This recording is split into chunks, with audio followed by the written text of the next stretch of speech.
and very much with what you do as well in Faith to Faithless. I was just wondering if you guys wanted to talk about kind of this idea of Islamophobia as a way of avoiding criticism of Islam.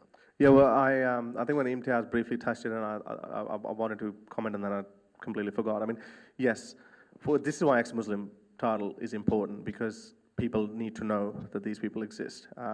There were one or two ex-Muslims. We all know what happened to Salman Rushdie. He couldn't go out. He had to have security 24/7 to survive. Now he just walks around freely, thanks to a lot of Imtiaz Shams running around, because it's how many are they going to kill? Not that I want even one or two, but it is still possible. You don't know, but now they say that if they do manage to kill even one ex-Muslim, then that is going to reflect poorly on them, and it's going to give more chances to the non-Muslims to attack the Islamic system. So that is another part of Reformation, that it is changing. And you might have heard this argument now. They say, well, apostasy is not even a crime that deserves capital punishment, because what Muhammad was referring was Muslim was a nationality, so to speak. So if you leave Muslims, it's like becoming, if you are a Soviet Russian, traitor, yeah. and then you help the United States, then you are a traitor. That's why you deserve to die. So you're basically a traitor. So they've changed their position. Fine. In which case they're saying that doesn't apply anymore. So Muslim is just a religion now. It's no longer a nationality. So yeah, and that's why I think that's why it's important to talk about these things, because it does put a human face. They know that these people are rising. We know the number is rising. So they have to come up with a better strategy than just try to shut us down or just, silence us. I mean, on the with the word Islamophobia, I'm in two minds about it, because it's absolutely a thing that Muslims get. I mean, I've had it. My nickname at school, I've said this before, was terrorist, like after 9/11. Like, that's just, I went to a quite a racist school. And I see how people around me who are my Muslim friends and family get treated quite badly if they're outside of Muslim spaces, right? So most cities have very strict Muslim spaces, and you're pretty safe there, may even like run the politics there, but anytime you go out, there's danger, right? So I've had that happen to me as well. And the problem with the word Islamophobia, and the people who invented the word Islamophobia said this themselves recently, and they got called Islamophobes for that. The Ranimi Trust, the guy who invented it, were saying that it is problematic because it conflates religion and criticizing religion with the real abuse that people get for being from a Muslim background. And that's why a lot of people are using the word anti-Muslim bigotry. And I think that makes a lot more sense. And I've seen a lot of Muslims do that now as well, which is quite good, and media organizations. So that's changing, and that will hopefully help protect people who are criticizing Islam. Now, the funniest thing I have with that word is, what does that mean for sectarian divisions? So Shia, I have a lot of Shia friends just as much as I have Sunni friends. Shia theologians can be extremely critical about some of the most important people in the Sunni Islamic faith. Abu Huraira and Aisha come to mind, right? I've heard like real cuss-outs, right? Because they just consider them like quite not. A lot of them can consider them kind of be very problematic, especially Omar. So in that context, who's being Islamophobic, right? And then you look at kind of in the UK, there was the Ahmadi community, which is seen as like an offshoot sect. They had a billboard, which wasn't even about Ahmadis, it was about like promoting Islam. And the local Sunni Muslims ripped it down and started trying to attack the Ahmadis. Who's being Islamophobic there, right? So, because if you don't have that room for discussion and diversity of opinion, you're actually helping, in a slightly racist way, promote specific narratives in that community. So we say that, I see that all the time at least, like, Muslims are considered one monolith, you all have one belief, right? And if you veer from that belief, you're like not really a Muslim. So if you're a woman and you don't wear the hijab, you're less cool to be on TV to represent Muslims than if you wore the hijab, right? In the same way, I'm from a Muslim background. Like, that was my background. I'm an ex-Muslim now. Culturally Muslim. Or cultural, yeah. I say ex-Muslim much more often, to be honest. I use cultural Muslim more politically, to be honest. But like, I see white people, and like, I'm not of the opinion that like race is everything and all that. But I do see like white people who are kind of on the left, who like take my skin color away because I don't believe in something that they think all Muslims believe, all brown people believe, and it essentializes the faith, right? So I've seen it happen so many times. I see like people come up to me and they go, oh yeah, but you're being Islamophobic. Like, my parents are Muslim, right? This is a random white dude who's never been a Muslim, right? Or it's even worse. Sometimes you get people who convert to Islam and then they start using racist words like native informant to describe generally ethnic minority Muslims. And it's like, just because you're a convert doesn't take away the fact that you are a white person, right? And that has a specific structural connotation with where you are.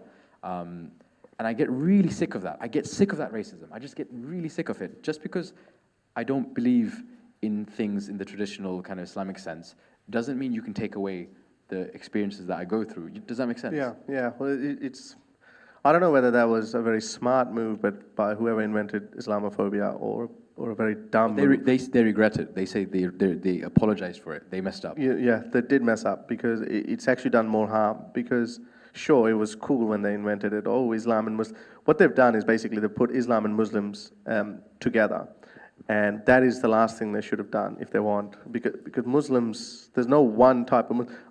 I don't think there would be, you would be able to find two Muslim scholars from the same school of thought who would agree on everything in Quran and Hadith. Everyone, so even if scholars can't agree on everything, how can you expect general people to? And the problem now here is that whoever that guy was, I don't know who was, I'm assuming he's a white guy, yeah? He's actually black. Okay, all right. But we see that with white people as well. Fine, you don't want to talk about the problems in Islam because you're afraid of being called racist or a bigot. But at least let us brown people solve our mess. At least let us talk about it. And this is the biggest problem where, as Imtiaz said, you cannot talk about it without being labeled something. And now you're going to call me racist towards my own race? I mean, yeah, my mother is Muslim. My sister, my father, they're all Muslims. I don't want them to be racially vilified anywhere in Australia or anywhere else. It's just another, that's just a stupid move by these people. And just to be clear, like, Muslim is not a race, right? Like, yeah, I know. That drum has been beaten so many times that I don't even like to use that argument anymore, because they say, oh, well, by race we mean, that group of people. But again, that is not one group of people. The black, brown, Asian, all types of Muslims. And you can have now white as well, and they like to take a lot of pride in that. Well, white people are adopting Islam because it's such a great religion. Fine, so it's not a race. But yeah, it's such a bogus term. And I would also like to think that if some of the atheists who call us Islamophobes, it's like, are you a Christianophobe? Because you have left Christianity if you were born in that. If you are identifying bad aspects of Christianity, are you a Christianophobe? So how dare you call me Islamophobe? Well, a very interesting parallel to that is Hasidic Jews who leave Hasidic Judaism and call themselves ex-Jews.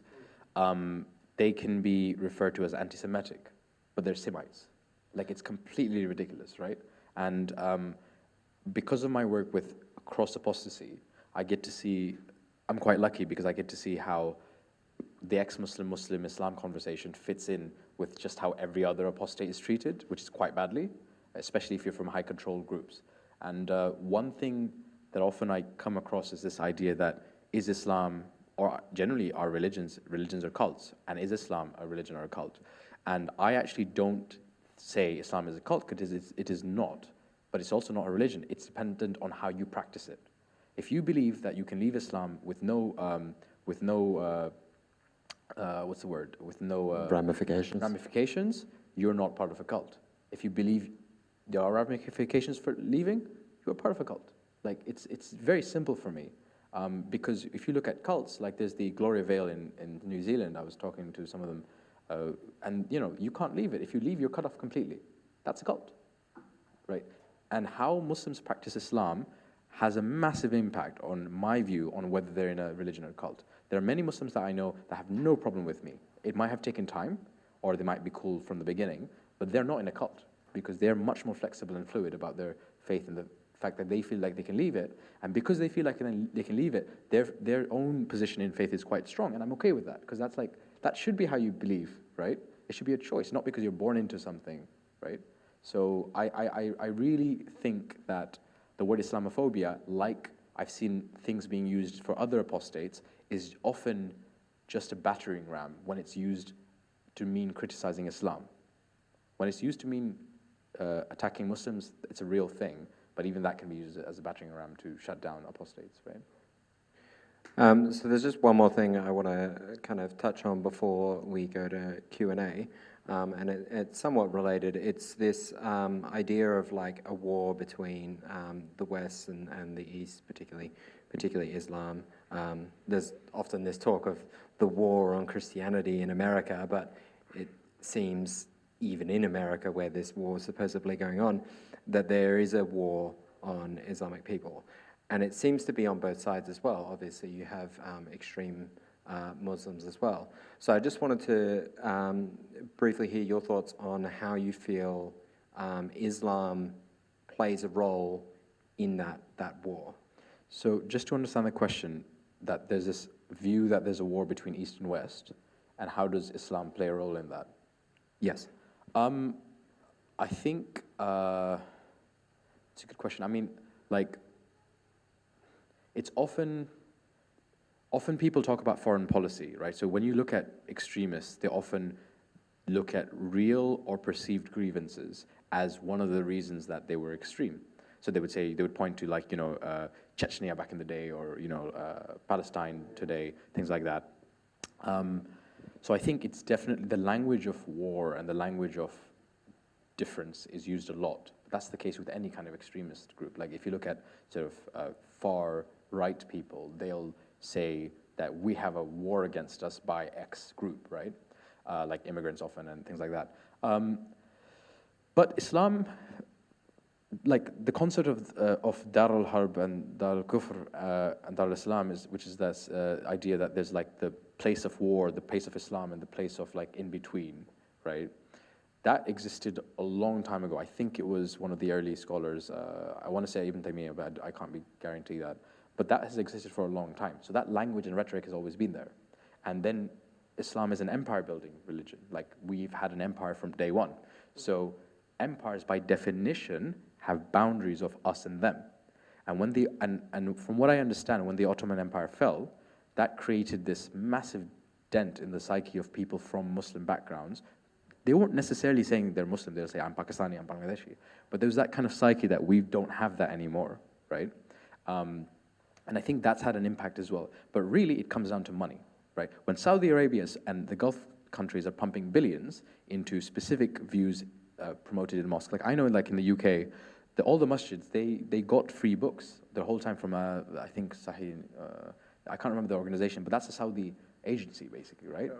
So when you've got that much amount of stuff going out to all your religious centers of learning, what are you going to get? You're going to get these kind of like them versus us mentality, this politicization, et cetera, et cetera, et cetera. And I think that's been a big problem, especially in Pakistan, where all the madrasas take in kids who are vulnerable because they don't have money, they don't have a place to go and place to sleep. And so then they're in madrasa, they're learning Islam like in a rote way, they're reading all these Saudi-funded books. What do you think is going to happen, right? That has been East versus West since Islam's inception has been going on. I think the historians say that in 1698 there was a Treaty of Karlowitz between the Ottomans and the Austrians that actually changed the game. Now that is roughly almost 1,000 years later, when the Muslims, so to speak, learned the art of diplomacy, the art of adopting negotiations. I think the empires always negotiate. Empires are always No. If you actually look into that, it's a little bit different. The Treaty of Macquarie was during Umar al-Khattab's regime, and that was a treaty because they got beaten in Dongola by the Macquarian kingdom, and they're a Christian kingdom. So I wouldn't agree with that. So the book that I read by Bernard Lewis, I think it was, he's a very good historian of Islamic history. He's good, So basically it was said, according to how he saw it, that's the time when the first time the Ottomans included the Dutch and the British to be mediators, and that was groundbreaking at that point, because now they were using this modern diplomacy, where let's just end the war here, or you take this, we take this, whatever. And they realized that initially there was some bias towards them. They thought that the British and Dutch were Christian countries, so they would support the Austrians. But they realized that no, they were actually trying to be neutral, not because they they had some sympathy towards Islam, no, but because they didn't want a stronger Austrian Empire either.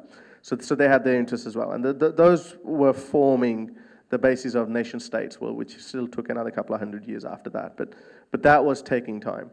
Now, so the religion basically was still, it took them 1,000 years to learn some of that. And then they started taking, they understood, okay, we should maybe take the technology of the infidels, of the Western people as well. Because up until that point, everything that comes from the infidels was bad. So they're somewhat open to morality. They were still having a debate whether we should use swords against the muskets. That's how I actually understood that. But fair enough, the details could be a little bit different. I just look at the Islamic Empire as just another empire, honestly. I just think they're just another empire, and it was a very multi-ethnic, though. Yeah, just like every empire. So the Sassanids used to go over, they were pre-Islamic, and they used to go and take over lots of territories. They had Jewish, the Sassanids used to have Jewish, governors, right? And interestingly, when the Muslim armies took over Sassanid lands, they left the Jewish institutions in place because they were good at governance, right? So I don't know if I necessarily single Islam out as being particularly. No. Of course, no. I mean, Romans did the same. They called everyone else barbarians instead of them. So this war has always been going on, and now East and West.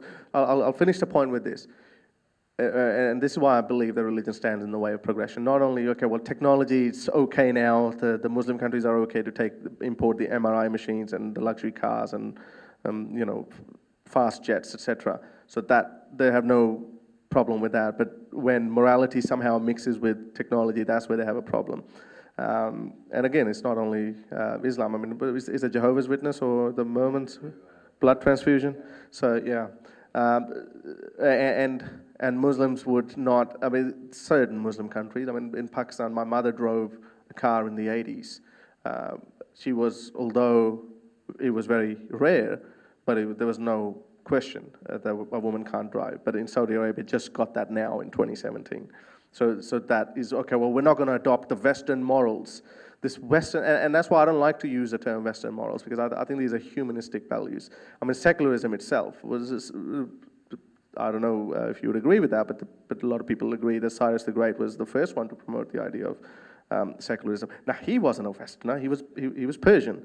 So is secularism Western or Eastern? So let's just call it humanistic values rather than Western values, because that affects a lot of Muslim people. That it's a matter of an ego. They don't want to adopt something that is Western. No, it's a very good point about kind of not drawing that. I mean, does everyone here know Edward Said Orientalism, his book? So Edward Said's a very interesting case because it's used a lot now in this kind of East and West narrative, but he was a humanist. He came from a Christian background. He wasn't from a Muslim background.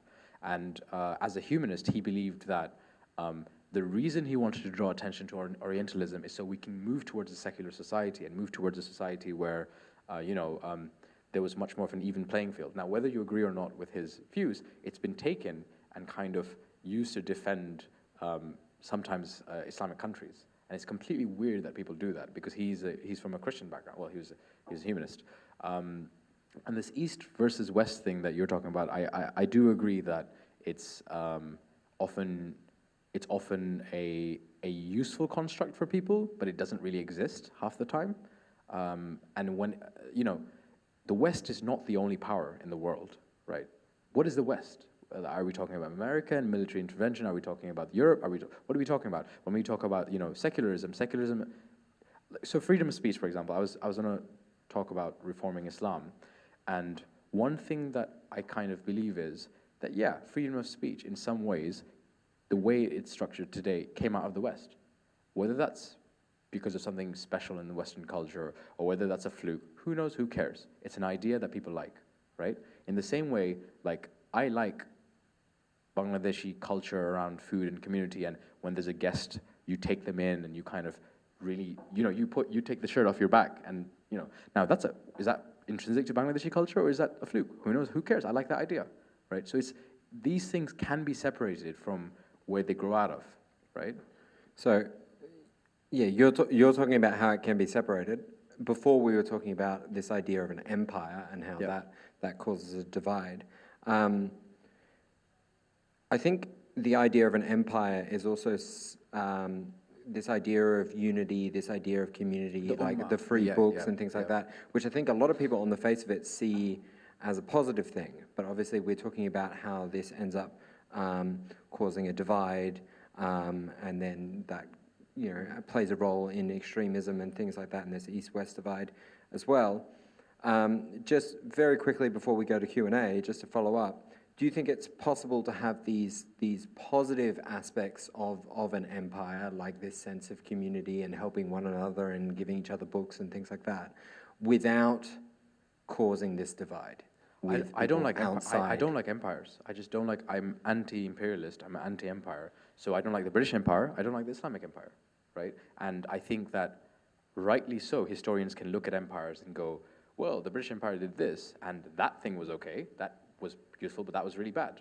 I think we can do the same thing with the Islamic Empire. You can say, well, some of the times when the Islamic Empire was expanding into lands, the Jews wanted them to expand because they were being massively taxed by the Sassanid Persians because they were fighting a war with the Byzantines.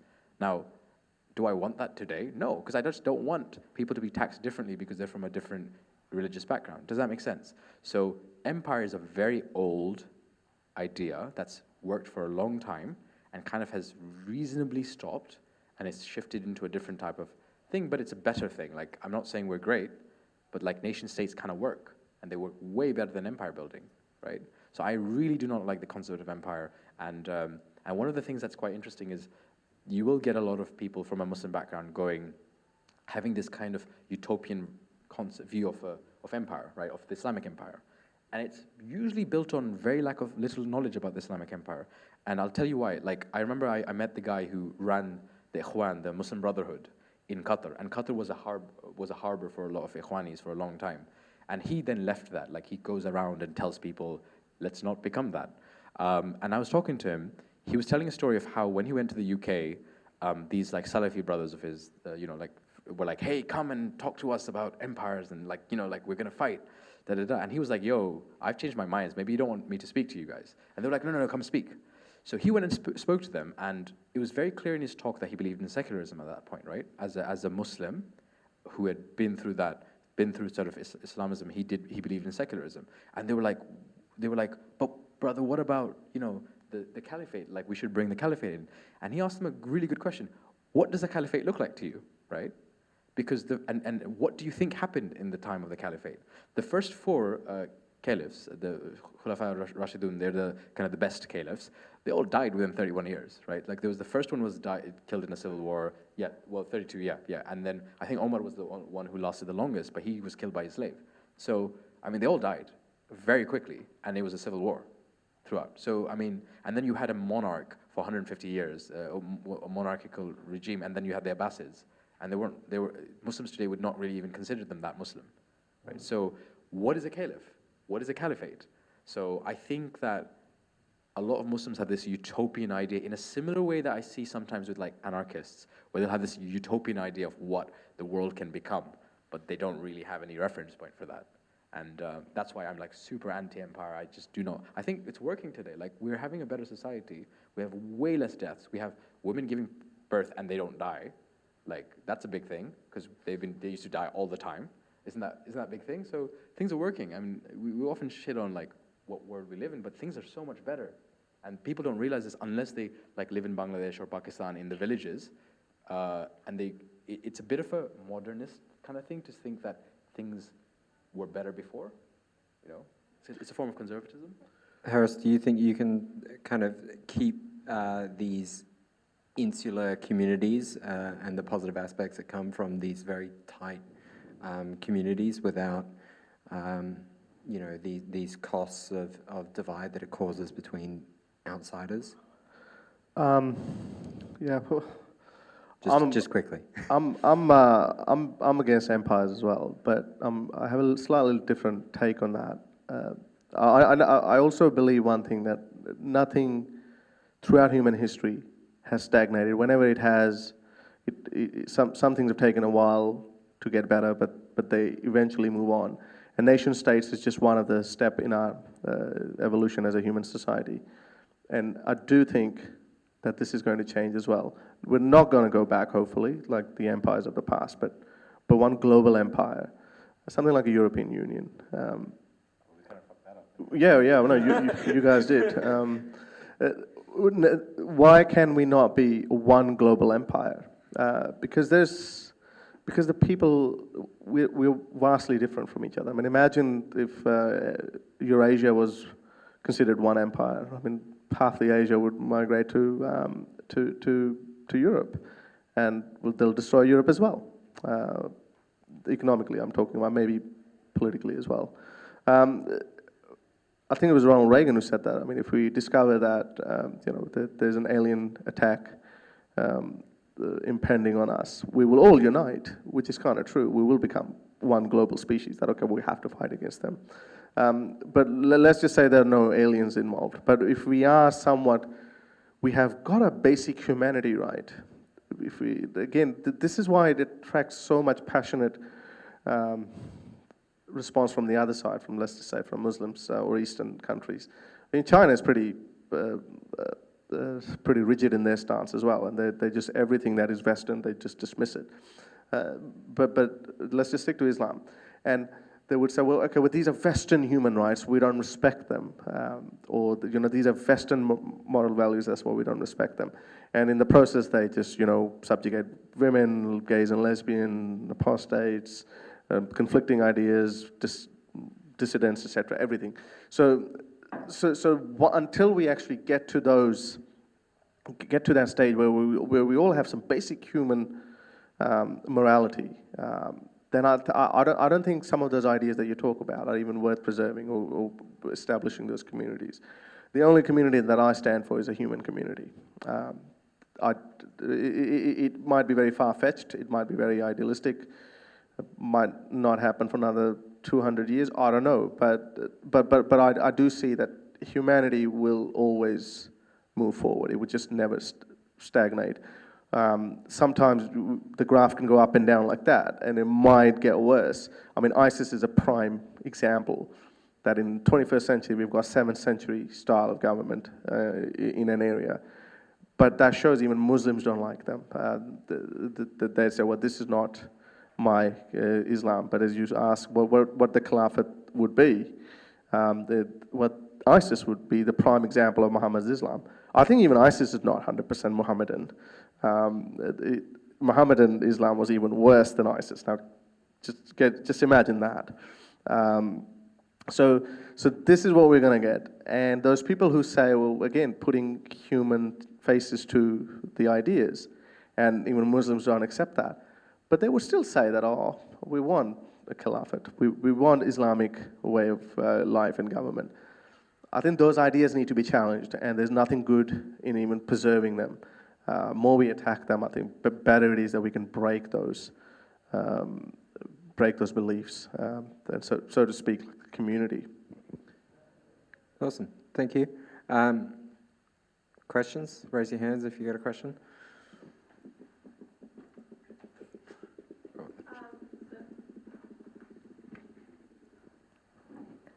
So a common argument that I get in support of stoning and cutting off the hands under Sharia law is that it's a deterrent. And what is your response? What's the best response that you have against that? I mean, it doesn't work because, I mean, I grew up in Saudi Arabia. Like, the recent Me Too movement has been very interesting because the idea is that, you know, zina, which is like mixing between men and women in an adulterous way, is bad, right? So that's why you have such extreme punishments. But any girl that wears the abaya and the hijab and goes into a mall in Dubai or Saudi Arabia will tell you stories about how they get groped constantly in these places. So it doesn't work. And you know, you look at crime. Saudi Arabia has this really weird thing where, because they do have these hudud punishments, they'll say things like, look, our crime is so low. It's like, I grew up in that. The crime is low because you don't report it, and because if you're rich, you can get away with it, right? So it just doesn't, like, I remember the shopkeeper in my compound, he was a Pathan guy from Pakistan, and he was a really lovely guy, and he ended up kicking some kids out who were Saudis who had basically stolen some sweets. His dad came in, their dad came in and bashed his face against the wall until he was bleeding and he was in a coma. The dad didn't get anything because the dad went off to Jeddah and was hanging out because he's part of the royal family. So there's no example of this working, right? If you look at the Islamic empires and what we know, especially in the Ottoman Empire, because that's where we have records, we do know that they just went, hey, actually this is not really working very well. So they had what's called the Tanzibat reforms in the Ottoman Empire because they were like, well, we should just have a different system. It's not really working very well. And if you talk to any crime and deviance, you know, even an undergrad, they'll know that punitive justice doesn't work. Like, punishment, in that sense, doesn't reduce the risk of crime, right? Rehabilitative justice works, like where you kind of take people and you try to rehabilitate them, etc. So it's you know, capital punishment. I personally don't agree with it, just because the science says it doesn't work, right? And also, as a human being, I think we don't need to be doing that, right? But yeah, but the stoning stuff. It doesn't, it factually doesn't, right? Like, the punishment for, like, being gay, right? Or, like, being into gay stuff, it's pretty high in Islam. Well, guess who watches the most amount of gay porn? Pakistan. Not only gay porn, actually straight porn as well. We are somewhat obsessed with sex. And we actually notice that behavior in every society where sex is actually kind of like suppressed or talking about it. It becomes a taboo, and a lot of Pakistanis that come to Australia, and friends that I know, and they go, well, okay, how do I get a white girlfriend? They think that, and their perspective changes very quickly, and they realize, well, hang on, this is not how it is. I mean, I thought the Western women are just some, you know, they're just sexually deviant people who would just have sex with anyone. And that's how they would think, but their mind changes. So coming back to your stoning part, as Imtiaz said, I don't think it works. But even if it did work, I would not want to live in a society where I am 24/7. I live in fear. I mean, falling in love with someone is one of the most beautiful things we can ever have as human beings. And being free in choosing the person we can fall in love with is probably the basic human right. And these rights are automatically, you are deprived of those the moment that something like stoning comes into picture. And they say that quite often, like, okay, well, Western countries, you know, the rapes are high, murders are high, and they even put adultery in the same category as rapes and murders. And they say, well, look, if we had true Islamic country, it would have been a good deterrent. Deterrence is no way of running a society. I mean, how can you make people afraid of something and then expect them? I think correction, even if you think being sexually promiscuous is it's a sin or should be a crime or something, even if you believe in that, you wouldn't think that you cannot force someone to think that way. The only way of correction that we know works is self-correction. You can tell me 100 times over and over again that, Harris, this jacket doesn't look good on you. I'm not going to believe you unless I actually look at it and I say, yeah, you know what, maybe white suits me better. I don't think it would, but but that's the only, and even if it comes to morality or something, if I don't believe that being sexually promiscuous is bad, that's going to be very, that would be a very messed up world that that person would be living in. And that's where it extends to freedom of speech as well. Like, okay, well, I can't talk about this, and therefore I can't say it. And that would be a very depressing thought. And that's why I would rather live in a Western country where I am more likely to get murdered, but I would still have all the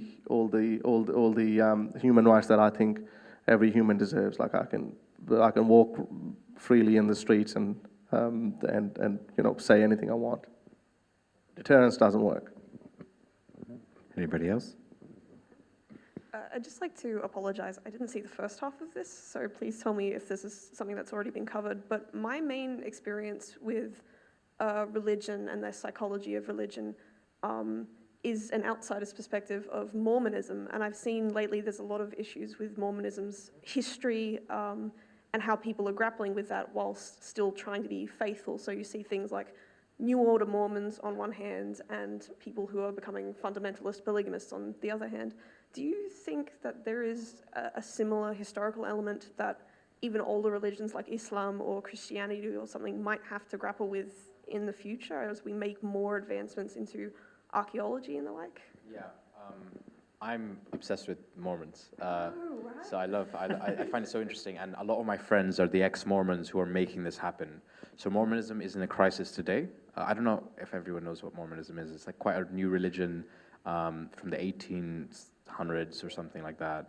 Joseph Smith was a prophet. Actually quite interesting similarities between Islam and the Islamic narrative of Muhammad and Mormonism, and how Mormonism so within Mormonism you have Joseph Smith, but then you have the character of Brigham Young, who are quite important. Both are quite important. Similarly, in Islam, you've got Muhammad, but you also have Ali, and you have the first four caliphs. So, yeah. So I mean, Mormonism is quite an interesting thing to look at because they have quite literal interpretations of their Book of Mormon. It's not quite literal like Islam, but it's still quite literalist. They have prophecies that have come true and all that kind of stuff. And the first thing that happened was, so if you were pro-LGBT but you were a Mormon, you were shut out, you were shunned, right? And they were even you were even cut out sometimes completely. Now, because of ex-Mormons being so consistently loud and consistently out there, the other Mormons who are much more they have different, I would say, more liberal views, are having a space to talk. And I've seen something very similar happen within Muslim communities around the world, where ex-Muslims are because we're like out of it, so we're able to say Islam is just not for me, and this is why, and all that. Here are the moral reasons, here are the historical reasons. But because of that, I'm seeing a lot of Muslims as well feeling comfortable and safe to talk, because they're like, well, I'm not ex-Muslim, but I think that, for example, the hijab is actually not Islamic, or whatever views that they want to have. In terms of archaeology, I'm fascinated by archaeology. Like Mormonism, the problem is religions can kind of discount archaeology very well. It's very easy. You just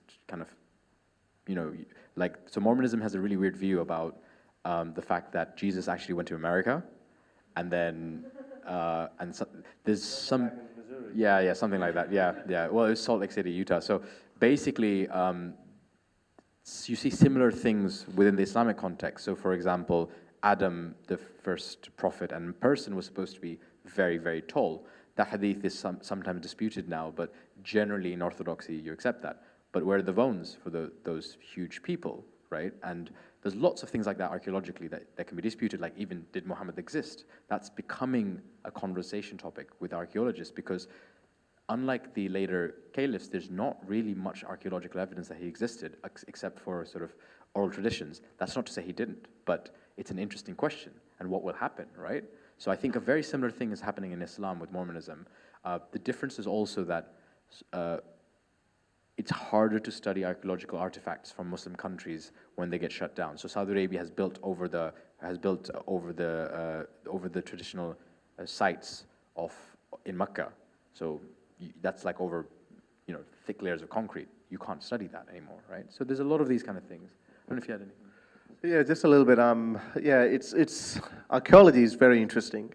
It has been, particularly German historians have been really interested in looking at Islam archaeologically, and they've been writing for. There's a lot of academic work that's been done, but it never got popularized, because again, who are they? Just white Christians who are trying to discredit Islam.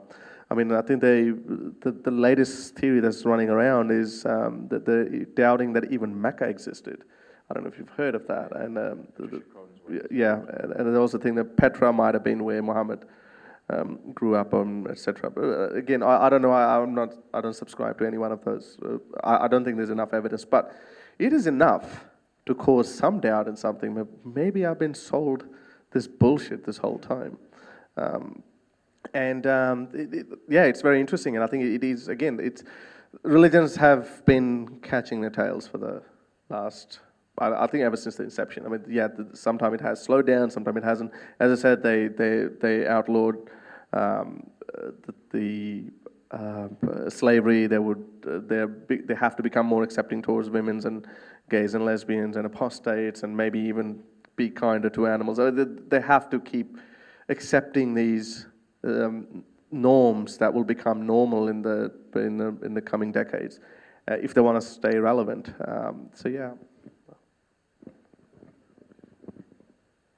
Next. Yep.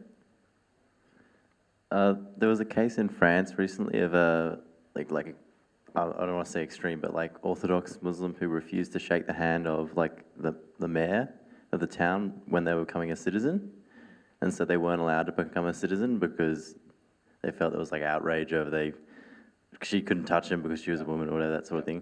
What do you make of that sort of thing? I flirt between both positions on that one, because American ex-Muslims are very specifically about freedom of speech. So they would generally support that. They would generally be against that. They would say, actually, it's the person's right not to shake someone's hand. Europeans are slightly different. We've actually always been different. So, for example, our hate speech laws against Muslims. So, if someone says something about Muslims, you can be arrested even if it's not direct threat to violence. While in America, you can't. It's much more protected. So, Europe has always been different in that way. I flirt between being American and European on this. I think because on the one hand, I think there are some fundamental human rights of freedom of speech and also freedom of action, but at the same time, it is down to the country who they want to let in and what kind of norms they're willing to accept, because that would be considered sexist, right? Now, it's not a weird thing when other countries do that. So, for example, Saudi Arabia, for example, doesn't even accept like non-Saudis. Bangladesh, Pakistan, they have very strict norms as well, and if you don't follow that, it's seen as a bad thing, and you might, So we know that this happens on a country-by-country basis, but we often put some of these European countries as having strict freedoms of speech and actions as laws. And personally, my needle's slightly on the position that actually they shouldn't have, that in any other case, they should be allowed to not shake the hand of someone if they don't want to. But when it comes to immigration, you have the right to reject someone based on the values that you think are important to join a country.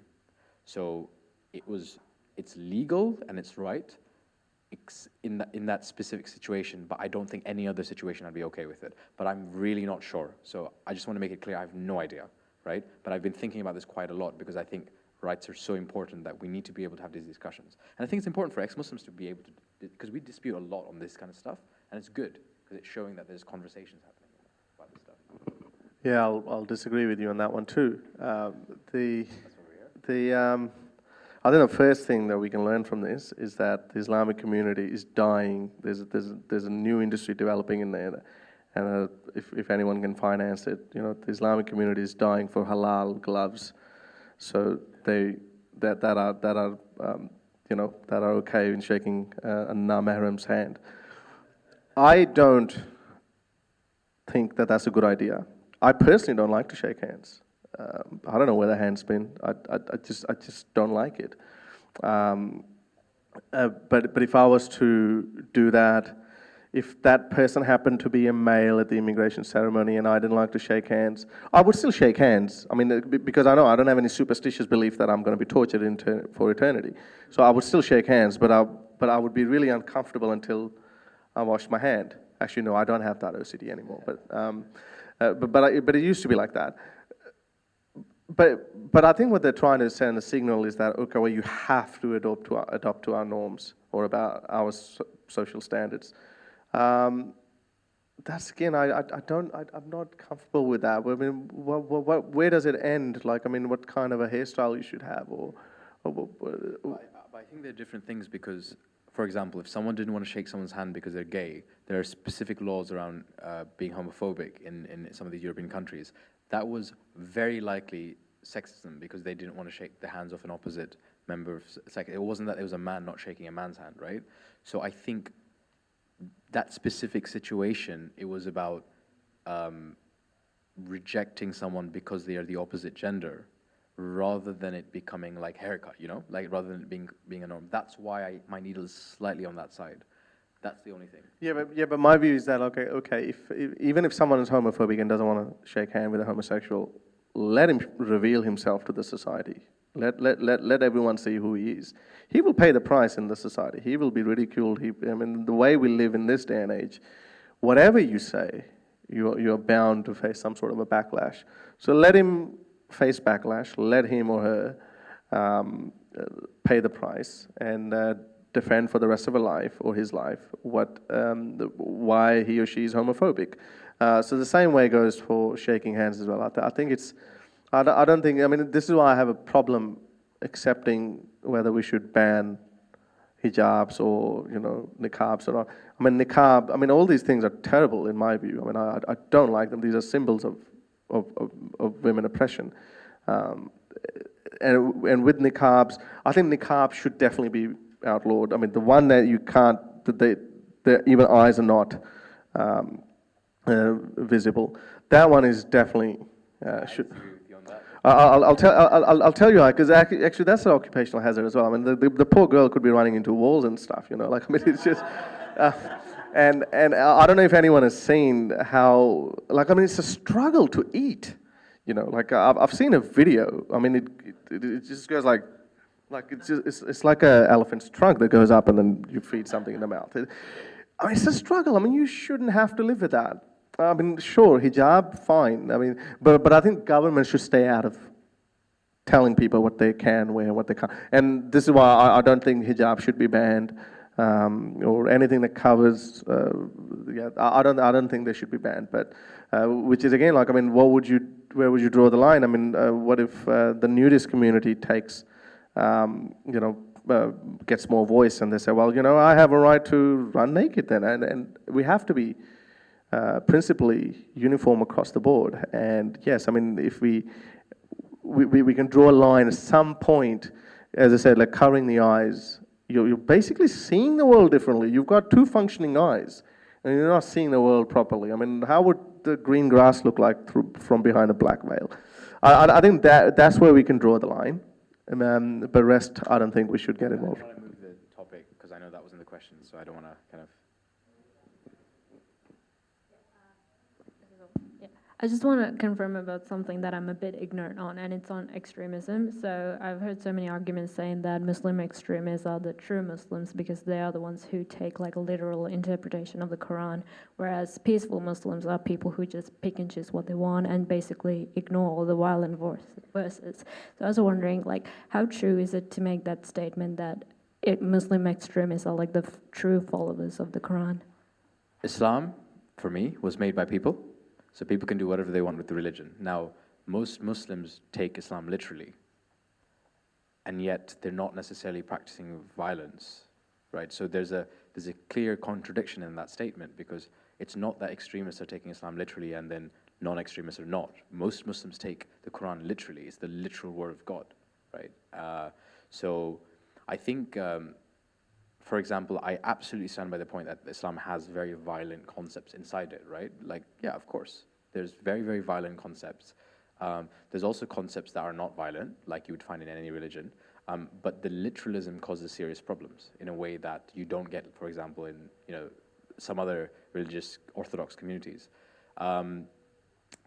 Are Muslims who are extremist the real Muslims? No, because I think saying someone is a real Muslim is exactly the problem, and it's what they do, right? It's called takfir. You're saying you're a real Muslim, you are a kafir, you're like a non-believer. That's called takfir. That's a very dangerous thing to do. This is why, like, when people ask me, oh, is this person actually ex-Muslim, or Majid Nawaz, because that's me doing takfir. It's a very dangerous thing to say someone's not a Muslim. People don't really realize that. That said, I do think like extremist interpretations of Islam are quite close to the original, because historically the empires were empires. They weren't, the Islamic Empire was an Islamic empire, and empires are by definition structurally violent, right? But does that mean that Islam is like that today? It doesn't have to be, because it's made by people. You can make it whatever you want, right? If you can get away from literalism, because that's a big problem. So like that's kind of my view, I guess. Yeah, well, we were originally going to have a debate on that topic, whether Islam leads to extremism or not. The other guy probably kind of agreed with me, maybe. Then he thought maybe there's no point in debating about it. I don't know, maybe I'm being overly optimistic again. It's a very dangerous idea to talk about whether someone is a real Muslim or not, but it's an intellectually honest question. I mean, if you say, well, I'm a Democrat, where I stand for, okay, with the democratic form of government, you cannot say, well, I'm a Democrat, but yeah, I do support some sort of a dictator. It just cannot happen. So I'm not a real Democrat. And again, the most inclusive definition of Islam that we take as well to define a Muslim, it's very simple to say, or what the central belief is, okay, you have to believe Muhammad was the last prophet, you have to believe that Allah is the only God and there's no one else, and he communicated with humans for the last time through his book, Quran, and every word is literal. So when you technically make up your own meaning, or you actually refute a single word of Quran, you're technically not a real Muslim in a way. It's not like it's not an ideology that actually supports the inquiry and further questioning. You have to believe in everything that it says. And if you don't believe in it, well, maybe you are still a Muslim, but you're not a Muslim to that extent which Muhammad would have liked you to be. That's. I think I tend to draw the distinction less.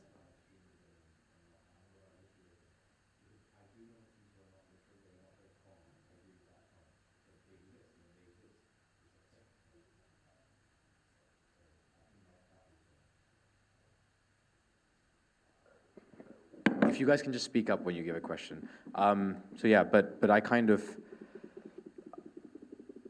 think religions have changed. I mean, like I was saying about Islam, like historically, the early Islamic empire was so diverse in their views. They were fighting over it. They had political upheaval. The Mu'tazili were like the rationalists. They were the power for a time under Ma'mun II.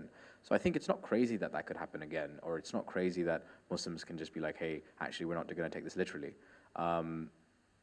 And that, I think, is a position that makes sense as an atheist, because it's man-made.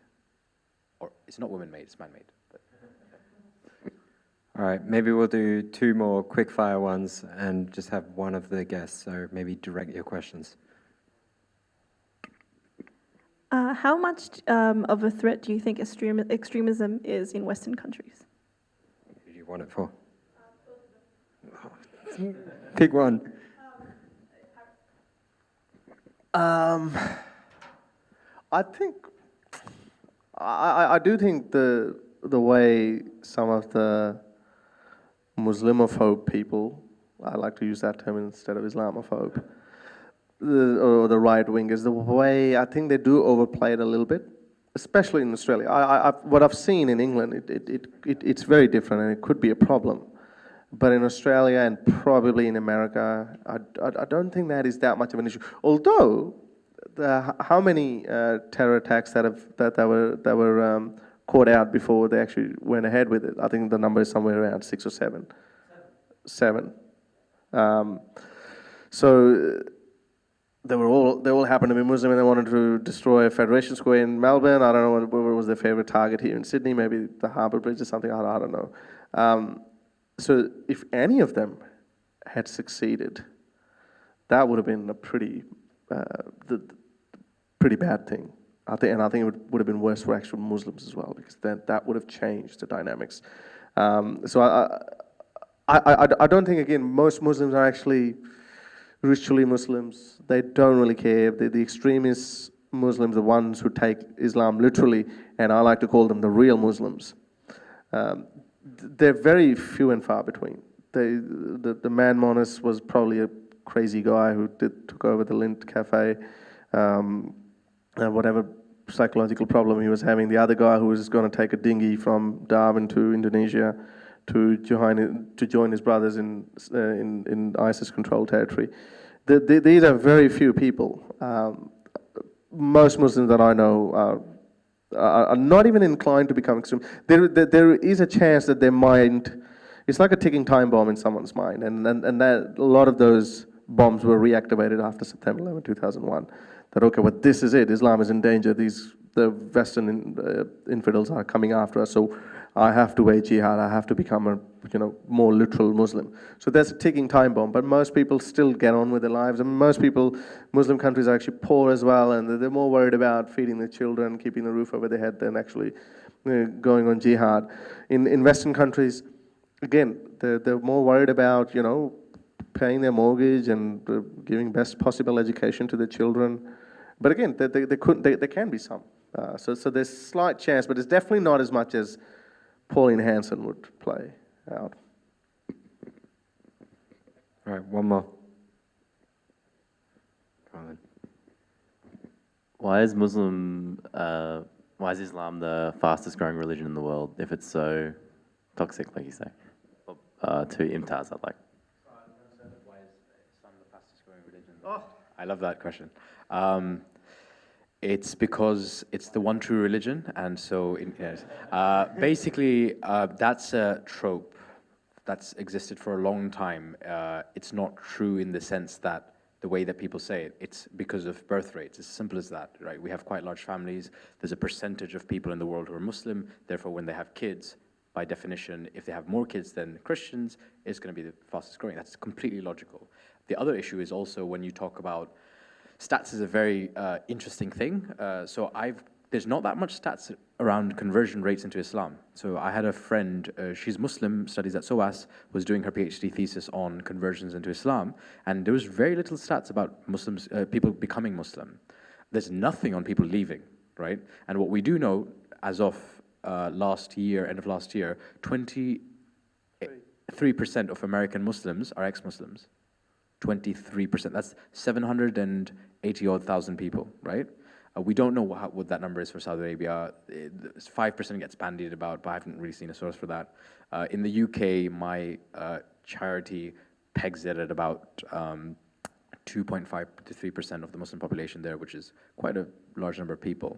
So I think it's the opposite. I think there's a lot of people leaving it. Of course, that doesn't match the birth rate, but is every child who's born a Muslim? Probably not, because you're born a child. I mean, Islam treats that differently. That's why people revert to Islam, they don't convert. But yeah, I don't think it's the fastest growing religion theologically. It's not based on theology, it's based on birth rates. And interestingly, a lot of Muslim preachers have started to say that as well, because it's clearly factual that it's because of the numbers. Like they get when they speak to people who are atheists or ex-Muslims and they point that out, they have to accept it because it's basic stats, right? So, yeah. I think unemployment is the biggest reason for that. There's a joke in Pakistan that say, well, okay, most people are unemployed. That's why they stay at home and they tend to have more baby-producing activities. And birth rate is the actual main reason why Islam seems to be the fastest-growing religion. That's the only survey that we've got that says 23% of the ex-Muslim. And in the same survey, it actually says that 23% of people have converted to Islam as well in America. Something equivalent to that. Not 23%. Obviously, 23. Yeah, it wouldn't make any sense. But 23%, I said, in terms of the number of people left to Islam, they joined Islam as well. It's the Pew survey. I've seen that. It's the same one. So the conclusion was the people leaving Islam and joining Islam is probably more or less the same. At least in that particular incident, we don't have any data for anywhere else. As I said, Gallup. I think the study was done in 2015. The Global Religious Index, I think that's what it's called. That said, but 2% of Pakistanis are confirmed atheists. Now that's the biggest denomination in Pakistan after Muslims. Still small, it's 2%, but as some of you would be surprised to know that there's no other religious denomination, significant number of religious denominations in Pakistan. I think it's 0.1% Hindus, 1% Christians, and that's. Well, yeah, we've killed off pretty much all of them or converted them. I don't think we have data, but somewhere else I read that the actual largest, fastest growing denomination is atheism. I can't remember. Yeah, if you we like. 40% is non-religious. Yeah, and yeah, in Australia as well. I think it was only last year that was done. So yeah, I mean, I think, yeah, religions will be gone. All right, thank you everyone for showing up. Thank you for the people that are watching and listening, particularly those of a Muslim faith or of a different mind or whatever as well. Yeah, big round of applause for our two guests.